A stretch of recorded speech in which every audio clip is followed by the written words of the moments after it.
সুপ্ৰভাত সকলোলৈ পুনৰবাৰ স্বাগতম জনাইছোঁ মোৰ এটা মিনি ব্লগলৈ। তো আশা কৰিছোঁ আপোনালোক সকলোৱে ভালে কুশলে আছে। বৰ্তমানলৈকে ময়ো একদম ঠিক আছোঁ। তো মই ঠিক থাকিলে মোৰ ভিডিঅ'বোৰ ঠিক থাকিব। সেয়ে বলকচোন আজি দেৰি নকৰি সৰু এটা ৰেচিপি লৈ আপোনালোকৰ মাজলৈ আহিছোঁ।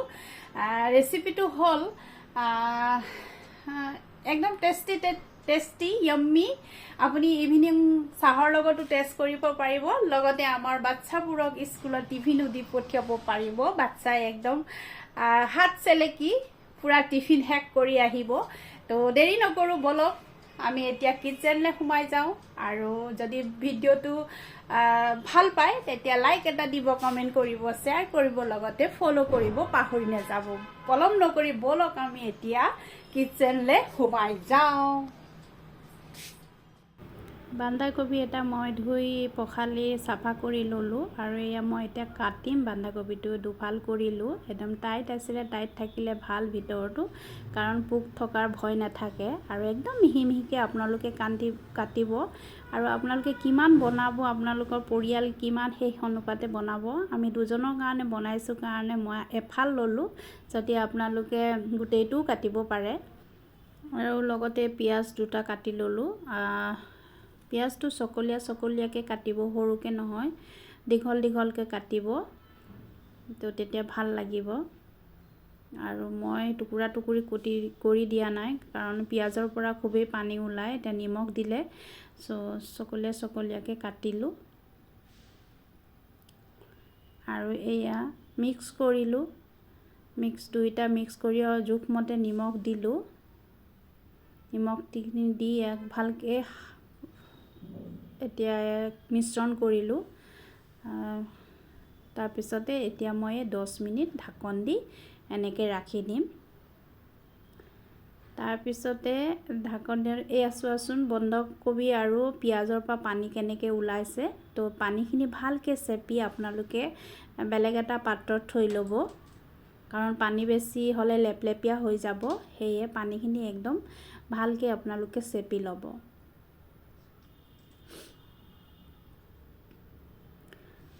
আৰু মই এতিয়া কাটি থোৱা জলকীয়াখিনি দিছোঁ। আপোনালোকে যদি জ্বলাৰ বেছি খায় তেতিয়া শুকান জলকীয়া গুড়িও দিব পাৰে। আৰু লগতে গৰম মছলা দিলোঁ, কাটি থোৱা ধনিয়াখিনিও দিলোঁ। তাৰপিছতে নহৰু আদা পেষ্ট এনেকৈ বনাইছিলোঁ, সেইখিনিও লগতে দিলোঁ। আৰু লগত দিছোঁ বেচন অকণমান দিলোঁ, আধা কাপ, আৰু পিঠাগুড়ি চাউলৰ গুড়ি আধা কাপ দিলোঁ। আৰু অলপ নিমখ দি দিলোঁ, কাৰণ আগতে অলপ দিয়া হৈছিলে।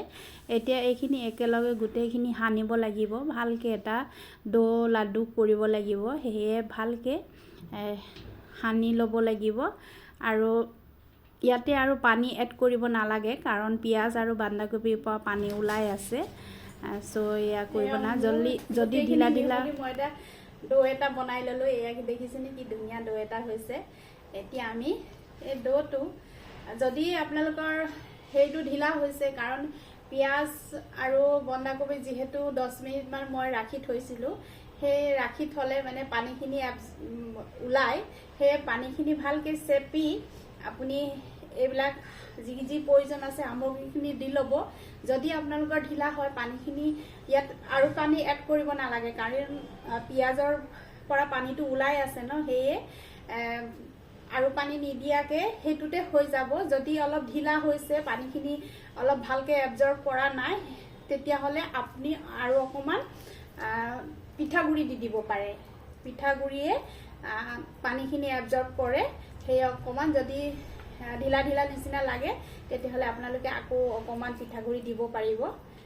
আন্দাজমতে দিব, আৰু আপোনালোকৰ বনাওঁতে কি কেনেকুৱা হয়। তো এয়া মই এতিয়া এনেকুৱা এটা পেষ্ট কৰি লৈছোঁ।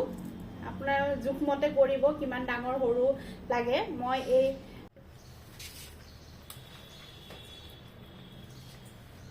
এইবিলাক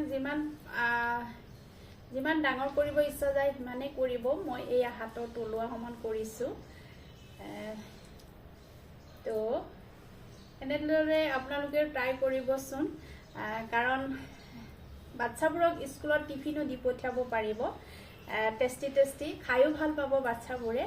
আৰু মাকবোৰৰ প্ৰধান হেৰি হ'ল বাচ্চাবোৰে যদি দি পঠোৱা টিফিনটো শেষ কৰি আহে তেতিয়া আমাৰ মাকবোৰৰ বহুত মনটো ভাল লাগে, কাৰণ গোটেই টিফিনটো খালে এনেকুৱা নিচিনা লাগে। আৰু যিদিনাখন টিফিনটো ঘূৰাই লৈ আহে মনটো খুবেই দুখ লাগে, কাৰণ টিফিনটো গোটেই খালেহে আমিবোৰ সুখী হওঁ মাকবোৰ, হয়নে নহয় কওকচোন।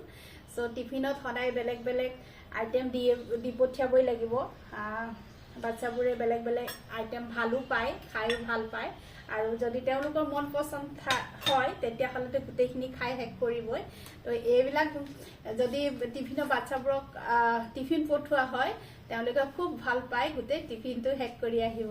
তাতকৈ আৰু মাকবোৰৰ কাৰণে তাতকৈ আৰু সুখৰ কথা কিনো হ'ব। সেয়ে আপোনালোকেও ট্ৰাই কৰি চাবচোন। মোৰ বাচ্চাটোক ল'ৰাটোক মই এনেকৈ বনাই পঠিয়াওঁ, গোটেইখিনি খাই আহে, মনটো বৰ ভাল লাগে। তো এয়া মই ৰেডি কৰিলোঁ, এতিয়া বলো আমি এটা ফ্ৰাই কৰোঁ।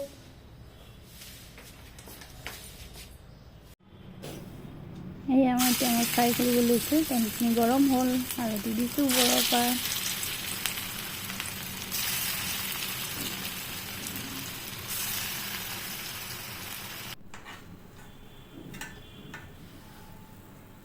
দুই মিনিট হ'লে আপোনালোকে লুটিয়াই দিব পাৰিব। এয়া এতিয়া মোৰ ৰেডি হৈ গৈছে বন্ধাকবি আৰু পিঁয়াজৰ পকৰা। খালি খায়ো ভাল লাগিছে।